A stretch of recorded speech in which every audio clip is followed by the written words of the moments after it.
আজকেই বিধানসভার ভোট ঘোষণার ঠিক পূর্ব মুহূর্তে আমরা দেখলাম যে মাননীয় মুখ্যমন্ত্রী তিনি ঘোষণা করছেন যে সুপ্রিম কোর্টের রায় মেনে 2009 রূপার যে বকেয়া মহার্ঘ ভাতা, সেই ভাতা সমস্ত স্তরের কর্মচারী পেনশনারদেরকে দিয়ে দেওয়া হবে।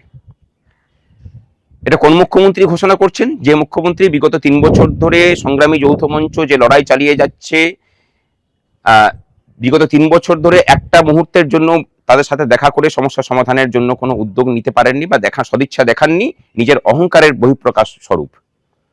এটা সেই মুখ্যমন্ত্রী যিনি তার সরকারকে চেষ্টা করিয়েছেন সব সময় যাতে করে কর্মচারীদের অধিকারগুলোকে কিভাবে হরণ করে আরো বেশি বঞ্চিত করা যায়। আর তার উল্টো পক্ষে আমরা একদম নিরীহ সরকারি কর্মচারীরা যারা শত ধারায় বিচ্ছিন্ন হয়েছিল, তাদেরকে সংঘবদ্ধ করে সংগ্রামী যৌথ মঞ্চ বিগত 3 বছর ধরে লড়াই চালিয়ে গেছে।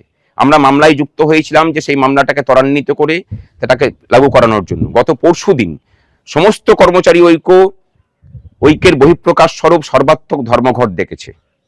সেই ধর্মঘটকেও বিদ্রূপ করেছেন তৃণমূলের যিনি মুখপাত্র ছিলেন তিনি। আমরা বলেছিলাম যে ধর্মঘট সর্বাত্মক। আজকের ঘোষণা সেই ধর্মঘটের সর্বাত্মকতা, আমাদের আন্দোলনের যে পেনিট্রেশন এবং চাপটা যে জায়গাতে পড়েছে, সেই সমস্ত কিছু বহিঃপ্রকাশ স্বরূপই হয়েছে। আমরা বলছি, এই রাজ্যবাসীকে বলছি যে নিজেদের অধিকারের জন্য লড়াই করার জন্য কোনো রাজনৈতিক দলের ঝান্ডা ধরার যে আবশ্যিকতার কথা শোনানো হয়, কোনো আন্দোলন নাকি অরাজনৈতিক হতে পারে না, সেই সব বলা মানুষগুলোকেও গালে 2 থাপ্পড় দিয়ে শেখালো যে লড়াইটাকে যদি লড়াইয়ের মতো করে লড়া যায় এবং যদি লাগাতার সেই লড়াইয়ের পিছনে পড়ে থাকা যায়, তাহলে আপনার প্রতিপক্ষ যতই প্রবল প্রতাপান্বিত হোক না কেন, তাকেও পরাজিত করা যায়। আজকের জয় এই রাজ্যের মানুষের জয়। আজকের জয় এই রাজ্যের মানুষের প্রতিনিধি হিসেবে, শিক্ষিত মানুষ যারা, তাদের প্রতিনিধি হিসেবে যারা সরকারি কর্মচারী হিসেবে কাজ করেন, তাদের যে নাছোড় মানসিকতা লড়াই, সেই লড়াইয়ের জয়। এই লড়াই চলবে। অনেকে জিজ্ঞাসা করছেন যে এরপরে কি হবে। বাঘ যখন রক্তের স্বাদ পায় তখন তার তেজ আরো বাড়ে। আমরা বুঝতে পেরেছি যে আমাদের লড়াই সঠিক জায়গাতে আছে। সুতরাং এই রাজ্যের ছেলে মেয়েদের জন্য শূন্য পদে নিয়োগ, অস্থায়ী কর্মচারীদের স্থায়ীকরণের দাবি, এই দাবি আরো তীব্রতর হবে।